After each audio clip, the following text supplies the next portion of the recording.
The thermal pen in Ambassador Lena Voss's hand read 37, 2 degrees C, human body temperature, calibrated to her grip. The Galactic Council chamber rose 214 meters above her. Pale stone walls, tiered seats for 847 delegates.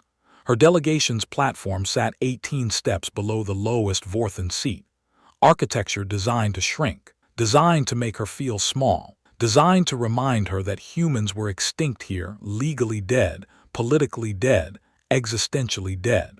On the central hololith, an 11-year-old girl ran. Maya Chen, barefoot, trading Outpost Arcadia 9. The footage was 1.3 seconds old, real time. Her braid whipped behind her as she ducked behind a cargo container.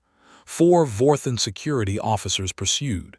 Their mandibles clicked at ultrasonic frequencies. Human mics picked it up as wet snapping sounds, like breaking bones, like the sound her grandmother's knees made before she died in the Velo's 3 camps. Council Speaker Zorex rose.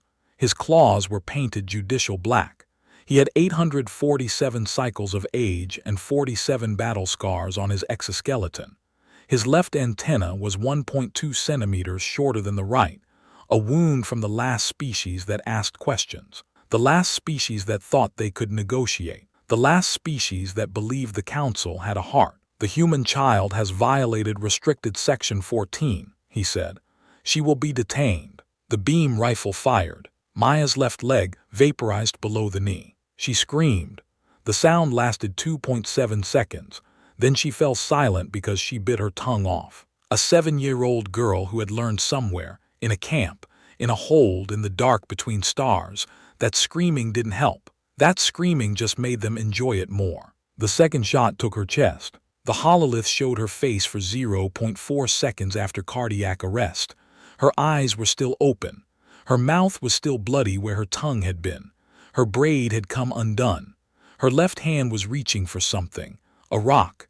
A duck. Her mother's forehead. 847 delegates applauded. 12 human diplomats stood frozen. Ambassador Voss watched the numbers on her thermal pen climb. 37, 5 degrees C. 37, 8 degrees C. 38, 1 degree C. Her grip did not change. Her face did not change. Her heartbeat did not change. She had been waiting for this moment for 37 years. She had known it would come. She had hoped it wouldn't, but she had known. She turned off her microphone. She walked past Speaker Zorax's elevated bench. Her heels clicked on the stone floor. 1 step, 2, 3. She descended the 214 stairs in silence. The only sound in the chamber was her footsteps and the wet clicking of mandibles and the soft hum of the hololith cycling down. Behind her, a Xylian trade attaché whispered to his aide. They broke, finally. The humans broke. The aide nodded. Took them long enough. Voss reached the bottom. She pulled a black coin from her pocket. 9.7 grams, stamped with a sheaf of wheat. The same coin her mother had pressed into her hand before the transports left Nanjing. The same coin her grandmother had pressed into her mother's hand before the council came. The same coin that had been passed down through 7 generations of women who refused to break. She pressed it into the hand of her tactical officer, Commander Elias Wade. "Send the shepherd," she said quietly. No warning, no declaration, no mercy. What happened next took 37 years to arrive. Stay close. You'll want to see how they paid. 37 years earlier, a janitor named Harold Finch wrote a 9-page memo. He worked in the basement of the Earth Diplomatic Corps building. He emptied trash cans and mopped floors. He was 47 years old and had never been promoted. His wife had left him. His children didn't call. At night, he read council legal code because the alternative was watching television alone in an apartment that smelled like old pizza and regret. The memo was about Velos 3. 14 million humans enslaved, 2.3 million sterilized, 1.2 million dead from what the council called relocation complications. The council called it uplift. The council called it benevolent integration. The council called it a lot of things that weren't true. Finch called it what it was: murder, enslavement, extinction by paperwork. He wrote 9 pages of observations, citations, and 1 buried footnote about Article 0. He sent it to his supervisor. His supervisor threw it in the trash. Finch kept writing. He wrote for 11 years. He wrote on napkins. He wrote on the backs of receipts. He wrote in his head while he mopped floors and emptied trash cans, and watched the council's broadcasts about how lucky humanity was to be considered for extinction, instead of just being killed outright. Then the council declared humanity extinct. Not dead extinct. There was a difference. Dead meant individuals. Dead meant you could mourn. Dead meant there was a body, a grave, a place to put flowers.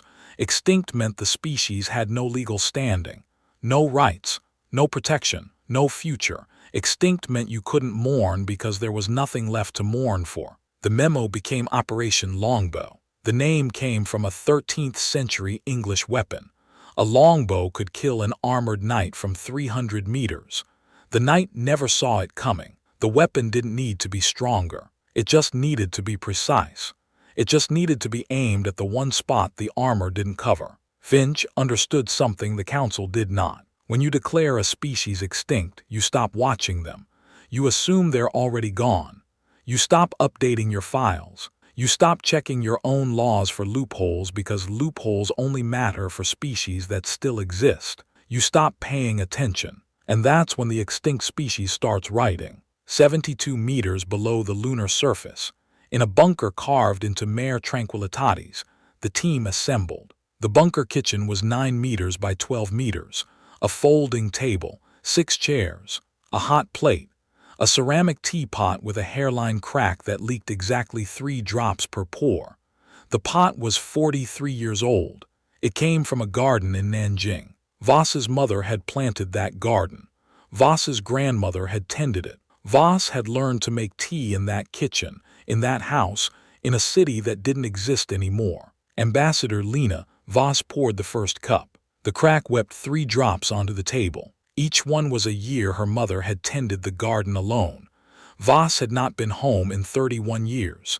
She did not plan to go back until the work was done. The work was not done. The work might never be done. But today, she would pour tea and plan a funeral for an empire. Commander Elias Wade sat across from her. He was 44 years old. He had a 1962 chessboard in front of him, real wood, real pieces, the kind that clicked when you moved them. He was calibrating 3 projection models. His daughter's photo sat beside the Black Queen. She was 9 years old, gap-toothed. She had lost her first tooth eating an apple. The photo was 2 years old. He hadn't seen her in 14 months. He moved the queen. "How long do we have?" 37 years of preparation, Voss said, and 11 seconds to use it. "That's not what I asked." "I know." Dr. Aris Thorne spread 1,847 pages of council legal code across the folding table. He was 71 years old. He had a chipped ceramic mug, a gift from his daughter before she died on Velos 3. The mug said "World's Okayest Dad." Thorne drank coffee from it and stained the margins of the legal code. He had been reading council law for 37 years. He was not done. He would never be done. But he had found something. Article 0, he said. Subsection 0. Paragraph 9. "What about it?" Voss asked. "It's buried in a footnote. Page 1847. Line 23. I almost missed it. I almost threw the page away. But the coffee stain made the ink run, and I had to read it twice, and then I had to read it 3 times, and then I had to call Kaelin. And I think they wrote their own death warrant." Commander Ikena Okonkwo knitted a gray scarf while reciting supply chains. Row 7, stitch 142. He was 52 years old. He had never knitted before the bunker. He learned from a YouTube video. The scarf was 312 stitches long and growing. He did not know who the scarf was for. He kept knitting anyway. "Supply chain for the broadcast," he said. 14,000 worlds, simultaneous filing, legal liens on every council asset within range, ships, territories, black sites, financial reserves. We need precision down to the millisecond. "Can we do it?" Wade asked. Okonkwo didn't look up from his knitting. "We have to." Sana Patel ate bread she had baked 3 hours earlier. Sourdough. The starter culture was 117 years old, her great-grandmother's. The bread had risen perfectly despite 14 hours of quantum decryption work. The crust was golden brown. The The inside was soft and warm and smelled like yeast and patience. "The starter doesn't care about galactic politics," she said. "It only cares about temperature and spite." "What's the broadcast window?" Thorne asked. 12.4 seconds. "That's all the bandwidth we have before the Council's firewalls adapt. 12.4 seconds to send the footage, the legal filing, and the highlighted line." "That's enough," Voss said. "It has to be." Captain Yuki Tanaka cleaned a 9mm pistol that had never fired a shot. The serial number was 47. She had carried the pistol for 23 years. She had never drawn it in anger. She cleaned it every Tuesday. Today was Tuesday. She would clean it again next Tuesday. And the Tuesday after that. And the Tuesday after that. "We won't need it," she said. "I know. We won't fire a single shot." "I know. We'll file paperwork while they scream." Voss smiled. It was not a warm smile. It was the smile of someone who had been waiting for 37 years to watch an empire drown in its own ink. "I know." Kalen arrived on day 3. She was Xylian, 112 cycles old, former Council legal archivist. She had read every extinction declaration the Council had ever issued. There were 847 of them. She had read every appeal. There were 0. No extinct species had ever survived to appeal. No extinct species had ever survived at all. Until now. Kalen's neck spines flattened when she entered the bunker. It was a stress response. Through her diplomatic robes, Voss could see the spines pressing against the fabric, pressing hard enough to leave marks. "How many pages?" Kalen asked. 1847, Thorne said. "I will read them. You have 14 hours. Then we start." Kalen read. She read for 14 hours without stopping. She did not eat the bread Patel offered. She did not drink the tea Voss poured. She did not sleep. She did not look away from the pages. She read. Her neck spine stayed flat the entire time. Her hands shook when she turned the pages. Her voice cracked when she whispered the words to herself. At hour 12 she looked up. They made it illegal for humans to own pens. Thorne looked at her over his coffee mug. "What?" Article 1847, subsection 12, paragraph 3. No human, being declared extinct under section 9, may own, operate, or possess any writing instrument capable of producing permanent marks on fibrous or synthetic substrates. The bunker went silent. Patel stopped chewing her bread. Okonkwo's knitting needles paused mid-stitch. Tanaka looked up from her pistol for the first time in 3 days. Voss poured tea. The crack wept 3 drops. "You understand what that means?" Kalen whispered. Voss looked at the drops. 3 perfect circles on the folding table. 3 years her mother had tended the garden alone. 3 generations of women who had refused to stop writing. "They were afraid of what we'd write," she said. At hour 14, Kalen finished. She stood up. Her neck spines were still flat. Her hands were still shaking. Her eyes were red from reading. But her voice was steady. Steady in a way that scared even Voss. "I need to bring someone," she said. "Who?" "The coalition I've overlooked." The coalition was 12 species. Every one of them had been designated non-sentient or obsolete by the Council at some point in the last 4,900 years. Every one of them had survived anyway. Every one of them had been watching. Every one of them had been waiting for someone to ask for help. Kalen brought them to the bunker one by one. The Oracy came first. 4-limbed lithivores, silicon-based. They required 2,000-degree environments to survive, so they sent a data packet instead of a body. 73 encrypted backdoors into Council communications. Every channel, every frequency, every species, every whisper. "The Council has been watching us," Voss said. "Now we watch them watch us." The Takar came second. Bipedal, 6-fingered, nocturnal. They sent a Xylian courier with a data slate. 12,400 pages of Council blacksite coordinates. Every prison, every labor camp, every processing center the Council thought it had hidden. Every grave. The Marath came third. They sent an elder. Her name was Cirrus. She was 4,900 years old. She was aquatic. Her species breathed water, not air. The bunker could not accommodate her biology, so she spoke through a translation drone.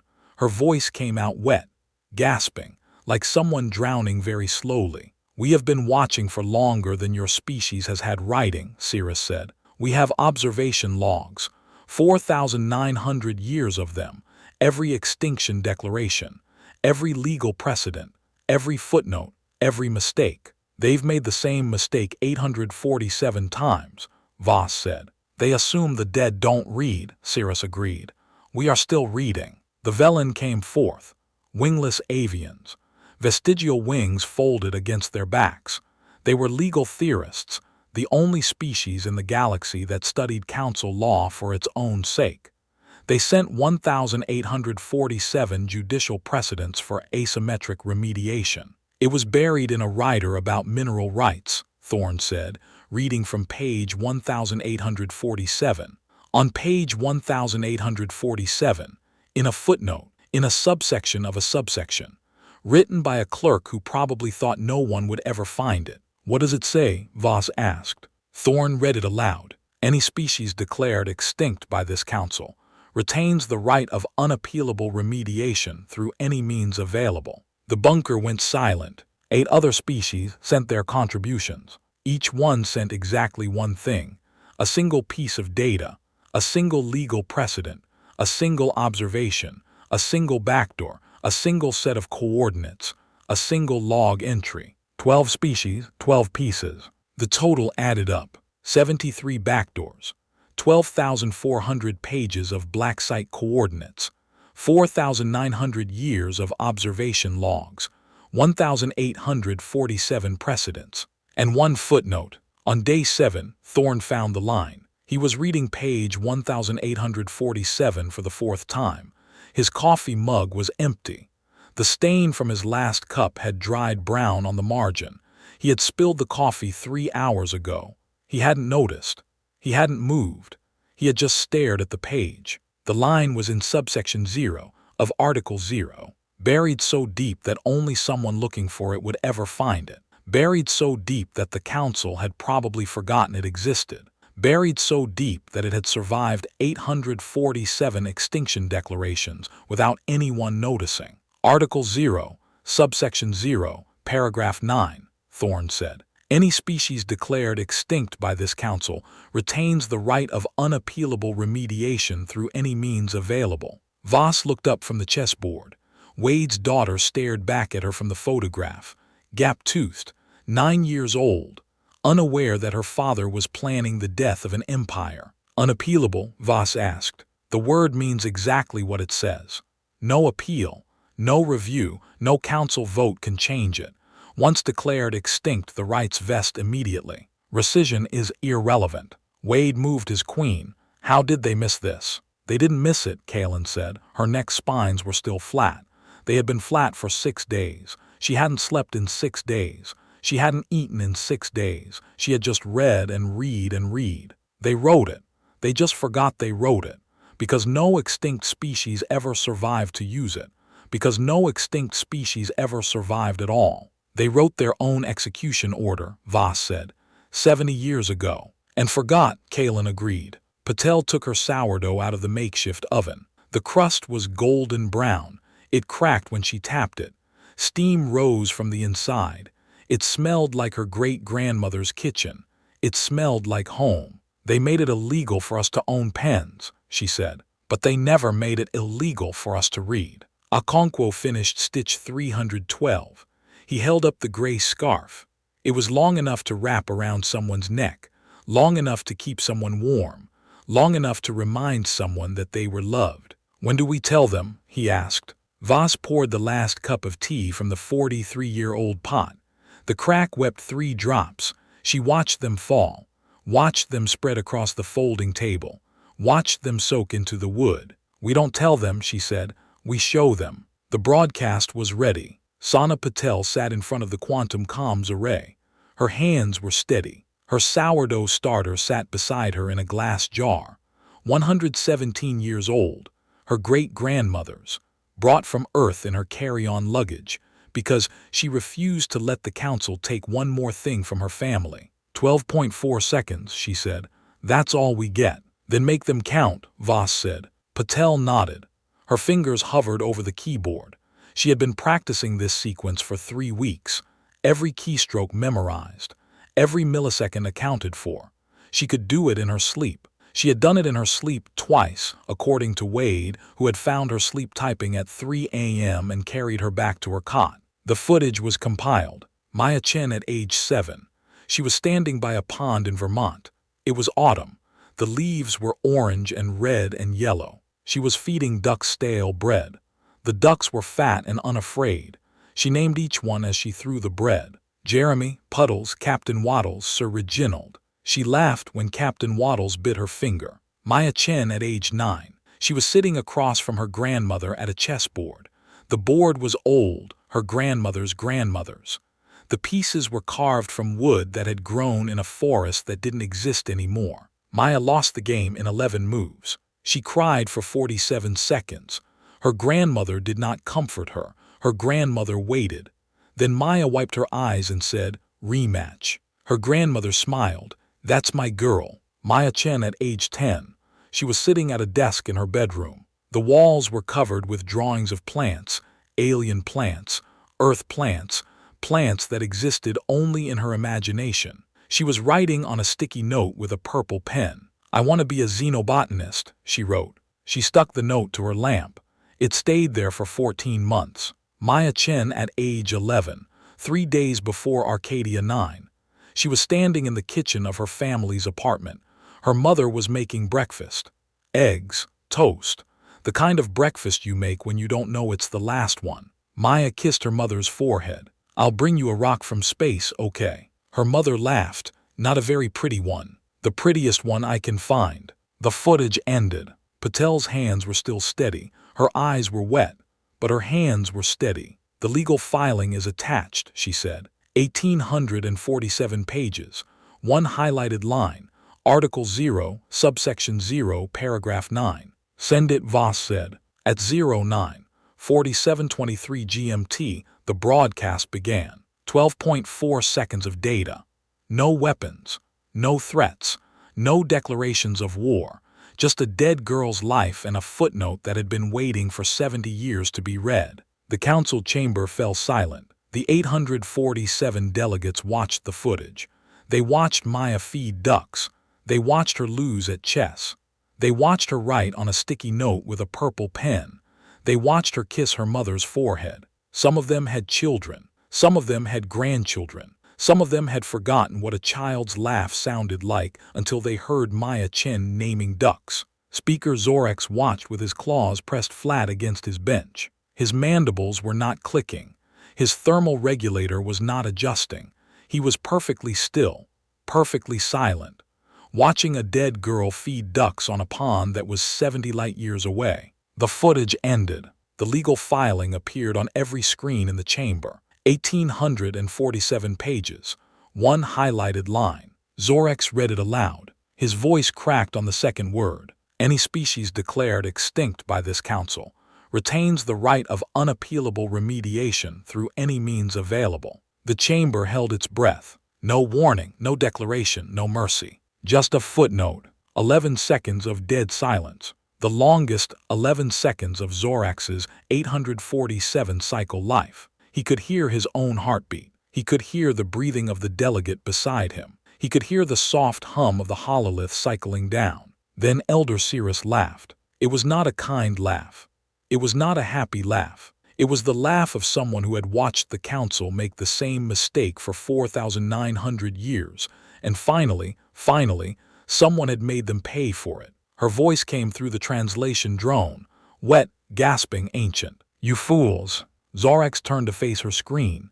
"Elder Cirrus, you declare them extinct. They just accepted the premise. That is not. And the law gives them everything." Zorex's mandibles clicked once. A surrender signal. He could not suppress it. His body knew what his mind was still refusing to accept. On the human delegation platform, Lena Voss poured tea. The crack in the 43-year-old pot wept 3 drops onto the stone floor. The sound was barely audible, but in the silence of the chamber, every delegate heard it. 3 drops. 3 years her mother had tended the garden alone. 3 generations of women who had refused to stop writing. Voss did not smile. She did not celebrate. She simply waited, because the law was already moving. The council voted to rescind humanity's extinction status. 847-0, unanimous, faster than any vote in council history. But Article 0, subsection 0, paragraph 9 had already answered that vote. Remediation rights vest at the moment of declaration. Rescission is irrelevant. The chamber realized it simultaneously. You could hear it in the intake of breath. 847 different biologies drawing air at the same moment. Methane hydrogen from the Vorthan delegation, water from the Marath, nitrogen from the Xylian, carbon dioxide from the humans. Zorax's claws left grooves in his bench. "You cannot take our ships," he whispered. Commander Okonkwo's voice cut through the council comms. Calm, flat, unbothered, like he was reading a grocery list. "We already filed the liens. 14,000 worlds. 094723 GMT, 17 minutes ago." The chamber erupted. Delegates shouted over each other. Translation drones overloaded and went silent.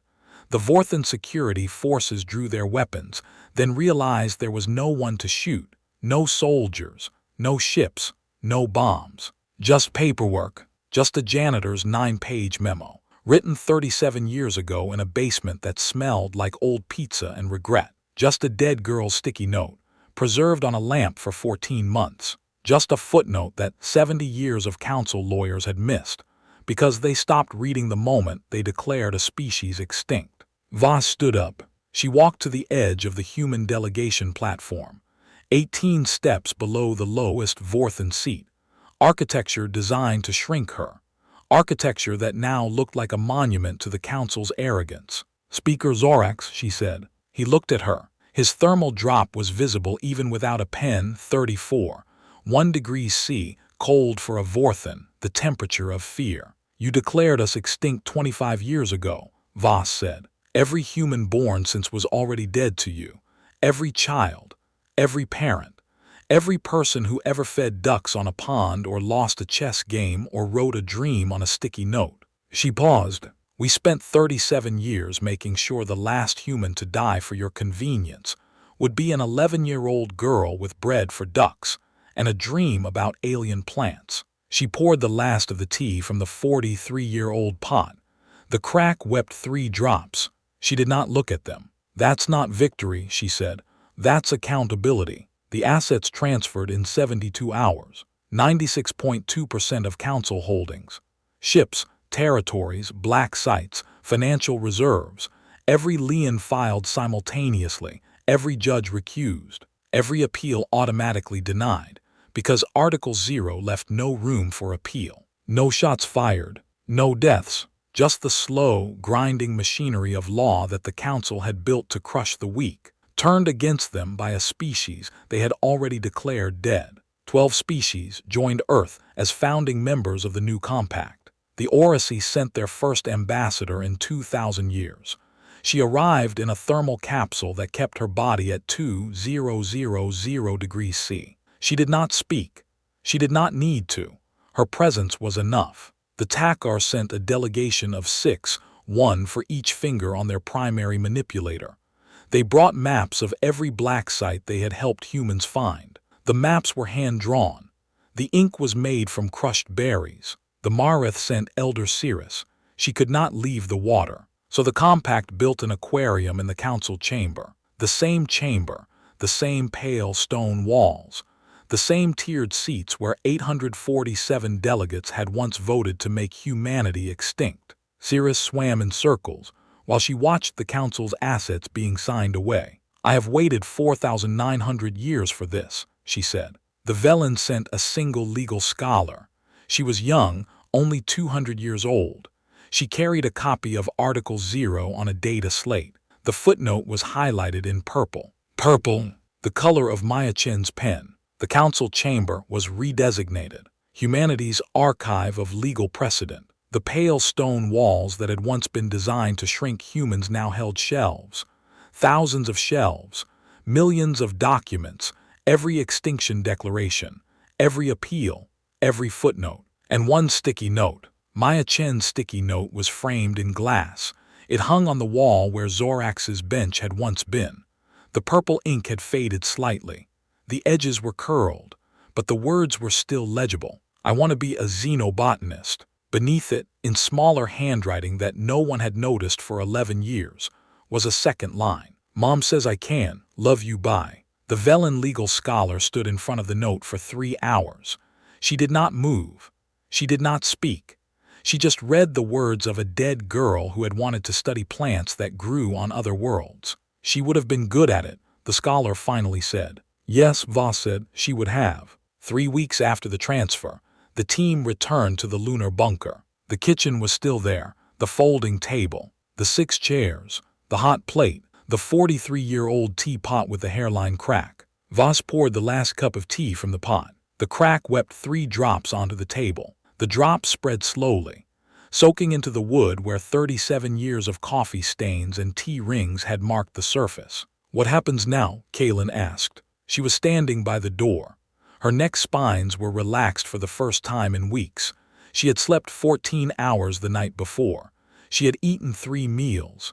She had started learning how to knit from Okonkwo. Now we remember, Voss said. Remember what? Who we were doing this for. She stood up. She picked up the teapot.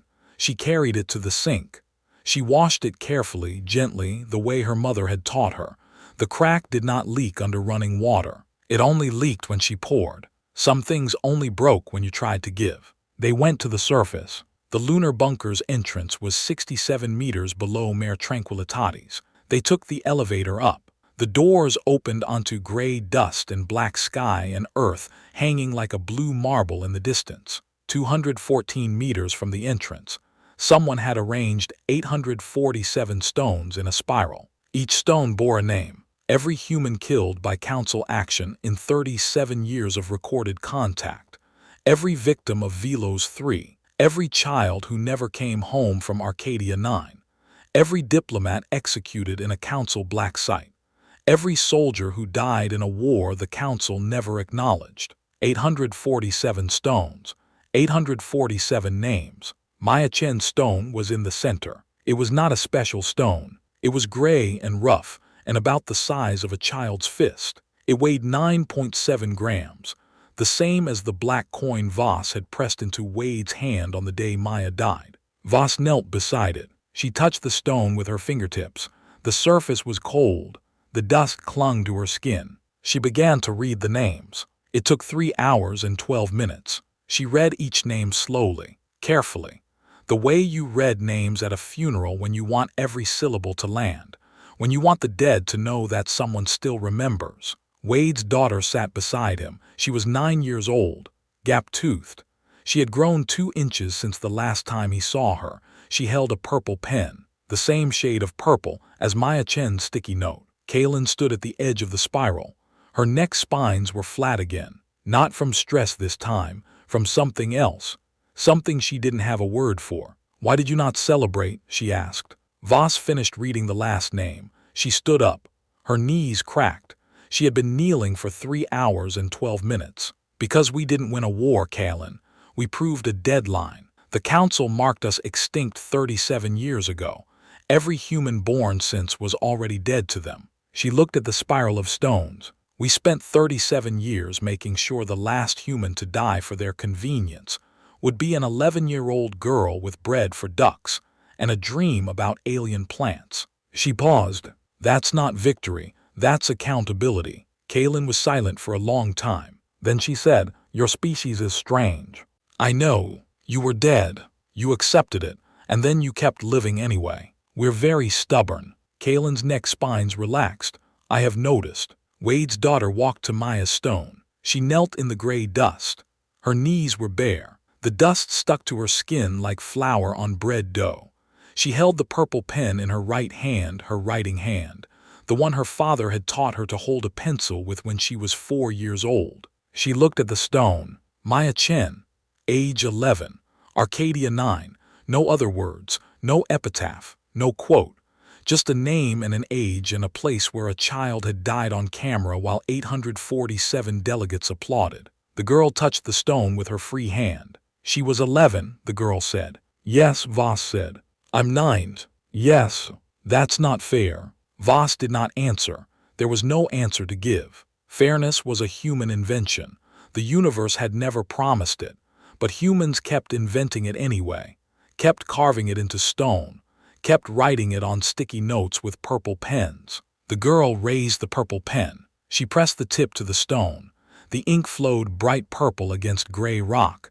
She wrote slowly, carefully, the way you write when you want every letter to be perfect. She wrote, "Captain Waddles says hello." She sat back on her heels. She looked at the words. They were crooked. The letters were uneven. The purple ink had smeared a little where her thumb had brushed against the stone. But they were there. Voss felt the thermal pen in her left palm. It read 37, 2 degrees C, human body temperature, calibrated to her grip. For the first time in 37 years, it did not rise. She picked up the 43-year-old teapot. The crack wept 3 drops onto the lunar regolith. The drops froze almost instantly, water turning to ice in the vacuum of the moon's surface. Maya the 847, and the first child born after the compact, Voss said. She set the pot down. She looked at the spiral of stones, at the girl with the purple pen, at Kalen, whose neck spines had never been more relaxed, at Wade, who was holding his daughter's hand for the first time in 14 months, at the earth, hanging in the black sky like a promise. "Let's go home," she said. The girl stood up.